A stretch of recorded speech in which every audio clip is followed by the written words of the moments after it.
18वें दिन जब हम और आप खड़े हैं तो क्या होगा इस जंग का? क्या कीव बचेगा, ये खूबसूरती बचेगी, या ये माना जाए कि आगे आने वाले दिनों में ये कीव का सबसे मजबूत किला ढह जाएगा?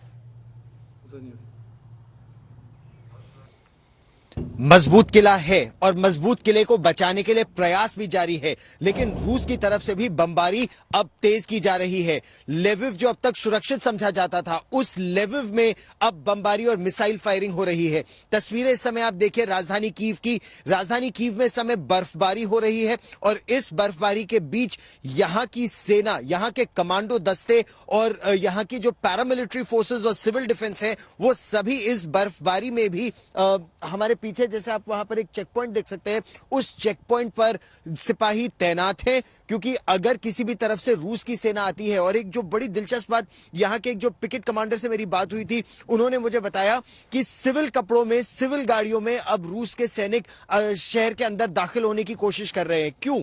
उनकी मंशा यह है शुभांकर कि वो शहर के अंदर दाखिल हो जाएंगे सिविल कपड़ों में। हथियार उनके पहले ही मौजूद है, या हथियारों को विमान से भी कहीं गिराया जा सकता है। और फिर एक तरफ जब रूस के टैंक आगे से बढ़ेंगे तो पीछे से यही रूसी सेना जो ऑलरेडी शहर के अंदर दाखिल हो चुकी है कीव शहर में, वो पीछे से डिफेंसेस पर हमला करेगी। और जब दो तरफा घिर जाएंगे यहां के सिपाही, तो उनको इन पिकेट्स को गिराना, इन चेकपोस्ट को गिराना, इन डिफेंसेस को गिराना आसान हो जाएगा। और काफी भीषण इस समय प्रयास भी चल रहा है दोनों ही तरफ से। भीषण किस तरह से? यहां पर एक जगह है लेविव पर 8 मिसाइलें गिराई गई हैं, जिसमें यूएन का एक पीस कीपिंग का वहां पर ट्रेनिंग का कंपाउंड है। कीव इंडिपेंडेंट के मुताबिक वहां पर मिसाइलें गिराई गई हैं, पहली बात। दूसरी बात, यहां पर कुछ और इलाके हैं, जैसे एक वसिल कीव करके इलाका है, वहां पर एक बहुत महत्वपूर्ण एयरफील्ड है, वहां पर कई रॉकेट कल रात को फायर किए गए, वहां का खासा नुकसान हुआ है।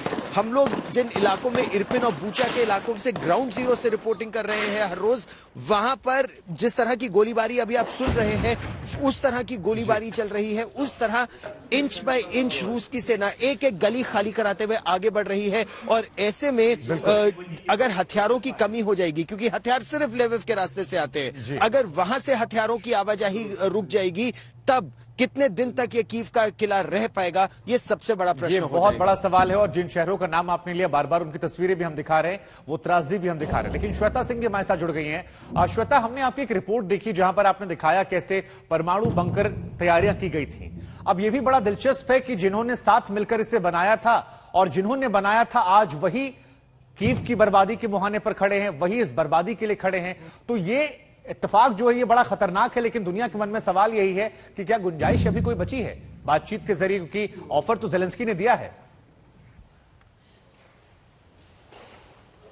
यही देखिए ना शुभांकर, इस युद्ध की सबसे बड़ी त्रासदी ही यही है कि जिन्होंने साथ साथ मिलकर सब कुछ किया, और पुतिन के मन की कसक भी यही है कि जो साथ में रहे, उन्होंने आज की तारीख में उनकी बात न मानने को, और जो उनका सबसे बड़ा, जिसे एक चुनौतीपूर्ण दुश्मन है, उसको बिल्कुल रूस की सरहद से सटाकर यहां पर लाने की ठान ली। और इसीलिए चाहे यहां पर एक वो पूरा मदरलैंड मॉन्यूमेंट हो, जहां पर जिन्हें कहते हैं बादरे यूक्रेन की मां के तौर पर, वहां पर आपको तमाम वो रूसी हथियार दिख जाएंगे, वो जगहें उसमें लिखी रहेंगी कि कब इनका निर्माण होता था और कैसे यूएसएसआर में प्रयोग उनका होता था। आज हर एक चीज उसी त्रासदी को बयान कर रही है। और आज यूक्रेन को जो एक बहुत बड़ी चुनौती मिल रही है ना शुभांकर, वो इसी कारण भी मिल रही है, क्योंकि जो रूसी सैनिक शहरों में घुसने की जिनकी खबर आ रही है कि क्या वो घुस चुके हैं शहरों में, क्या उनके स्पेशल कमांडोज भीतर घुस चुके हैं। कल हमने ये भी दिखाया था शुभांकर कि किस तरीके से जो यूक्रेन की सेना हमेशा एक पीली पट्टी, और तस्वीरों में आपने देखा होगा पीली पट्टी अपने बाजू में बांधते हैं वो, लेकिन ये खबरें आई कि रूसी जो इन्फिल्ट्रेट कर रहे हैं, चेहरा वैसा ही है, बोलचाल वही है। तो अब डिफरेंशिएट कैसे करें? अगर आप सेम यूनिफॉर्म और साथ में पीली पट्टी लगा लेते हैं, तो इन्होंने बिना घोषणा के इन्होंने तय किया है कि चंद कुछ रोज में कुछ बदलाव कर दिए जाएंगे। तो अब वो दाहिने हाथ की नीली पट्टी हो गई है। यूक्रेन का झंडा 2 रंगों का होता है, तो अगर वो इन्फिल्ट्रेट किया हुआ सैनिक है तो उसे वो चीजें मिलेंगी ही नहीं। यहाँ पे ये करना पड़ रहा है इन्हें। कितने रूसी जासूस रोज पकड़े जाते हैं, कितने ऐसे यूक्रेनी नागरिक जो रूस के लिए खबरें दे रहे हैं, उन्हें रोज यहाँ पर धरा जाता है, और ये बड़े बड़े लोग भी हैं।